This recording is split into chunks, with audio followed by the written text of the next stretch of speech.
For generations, the Thorns have been a family of tremendous wealth, position, and power. The perfect marriage of Ambassador Robert Thorne and his wife Catherine was fulfilled by the birth of their son, Damien. And then, when the child was 5 years old, something terrible happened.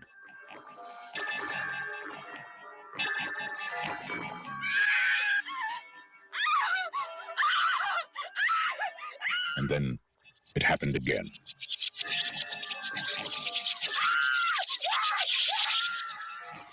Was it an accident? Was it murder? Was it a coincidence? Or was it an omen? Look at me, Damien. It's all for you. 20th Century Fox presents a film of psychological suspense about an occurrence of earth-shaking importance. Gregory Peck, Lee Remick, The Omen. I was at the hospital, Mr. Thorne, the night your son was born. I saw its mother.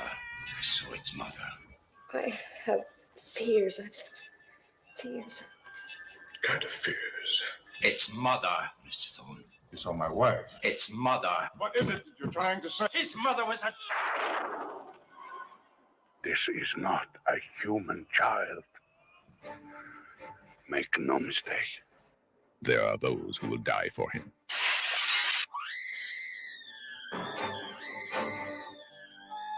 There are those who will kill for him. Who is he? What does he want? Where did he come from? And can he be stopped?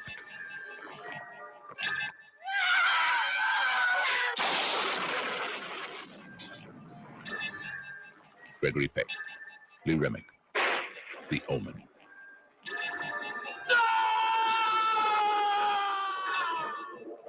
If this is the truth, where does it end?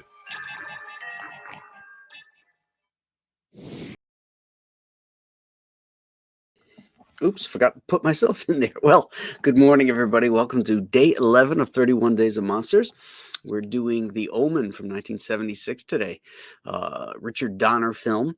This movie was a monstrous success, and it catapulted his career out of television. He went on, of course, to do Superman and The Goonies and so many other great films in his career. This movie is strictly a 70s film. It follows along that for some reason there was something about Satanism and possession that was very prevalent in 70s films. We have another one coming up during this month, The Devil's Reign. Not at this level. I mean, this is one of the best. This is right up there with The Exorcist, and it's just so well done. It's creepy. Did you notice in the trailer how they tried to avoid saying anything about Satan or the devil or any of that stuff? They really went out of their way in this to make all the deaths plausible, like some accident, it's freakish, yes.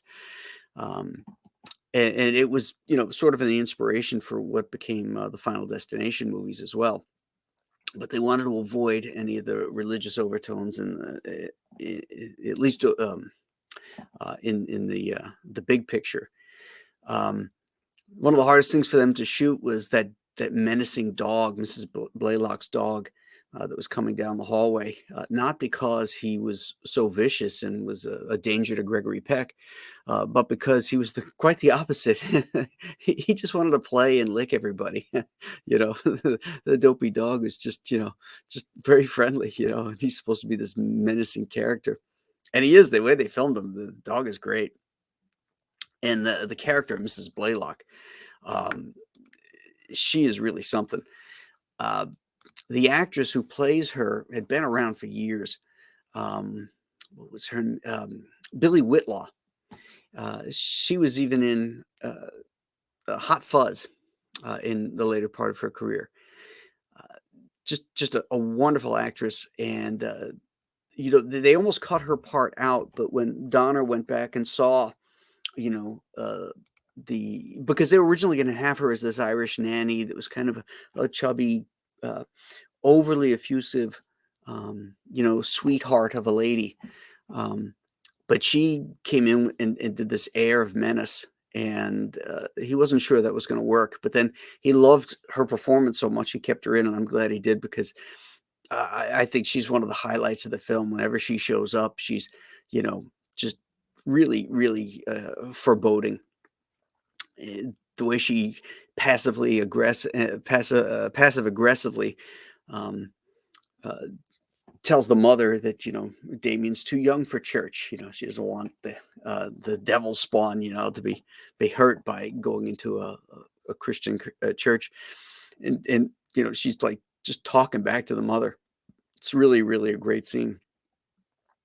Gregory Peck didn't really want to do this movie, but he eventually did for a piece of the pie at the back end, and he was pretty much retired at this point in his career because he didn't like anything that was being offered to him. But he took this one, and it ended up being, I think, the biggest payday of his career, because it was just a monster success, and because he had back end money coming in, so it was a good choice for him. Lee Remick was a crush of mine when I was a kid. There's something, and I still find her gorgeous when I look at her in films, and she's so great as the mother here. And I remember when I saw this for the first time, her death was shocking to me. Like a lot of 70s films, they're very kind of, they have a darkness to them, and this one's no different. Nobody gets out alive except Damien. And how about that kid? Oh my God. Could they have picked, first of all, the name Damien, it just, to me, it conjures up evil. Wasn't a popular name, and it was sort of made up by the screenwriter for this film. But to me, it's because of this kid, Harvey Stevens' performance as Damien. Uh, I can't get it out of my head. And when DC Comics, stupidly had Batman have a kid and they name him Damien, I was like, "Are you out of your minds? That's the stupidest thing I've ever heard." But they've done stupider things since. So, but this is just a great movie if you like the supernatural type of stuff. The acting is top notch. The directing is top notch. The script is top notch. This one's a really great one. So I hope you watched it and enjoyed it. Let's see. Tomorrow is a classic by any stretch of the imagination. Day 12 is Alfred Hitchcock's Psycho. Can't believe I haven't done this one before, but we're going to do that one tomorrow. So hope to see you there. Have a great rest of your day, and we'll meet you at the Bates Motel. Bye-bye.